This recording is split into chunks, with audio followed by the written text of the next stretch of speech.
Umro je drug Tito.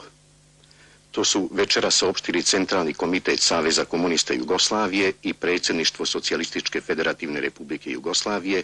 На 4. мај пред 45 години во 15 часот и 5 минути се објави веста дека почина Јосип Броз Тито, доживотниот председател на Социјалистичка Федеративна Република Југославија и на Сојузот на комунистите на Југославија, маршал и врховен командант на вооружените сили, кој владееше со Југославија безмалку 35 години. Ова беше денот кој на многумина југословени им го промени животот, не насетувајќи дека тој момент значеше и почеток на распадот на државата, во која обединети во 6 републики и 2 покрајини живееја во братство и единство, сите народи и народности. Денот кога застана се прекина и надпреварот меѓу Хајдук и Црвена звезда. Навијачите и фудбалерите во заеднички глас ја пееја "Друже Тито, ми ти се кунемо". Работници, земјоделци, пензионери, сите граѓани спонтано излегоа на улиците, а се до почетокот на војните во бивша Југославија, секој четврток во 15 часот и 5 минути одекнуваа сирени ширум некогашната заедничка држава. Како сеќавање на денот на смртта на Тито, многу од граѓаните на поранешна Југославија со носталгија се сеќаваат на тие времиња,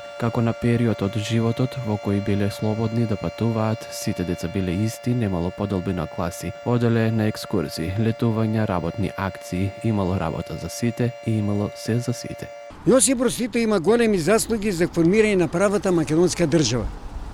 Македонија за прв пат во својата историја добива државност на 29 ноември 1943 година во Јајце, Босна и Херцеговина. Македонската делегација не беше присутна на собранието од објективни причини и лично Јосип Броз Тито потпиша во име на македонската делегација.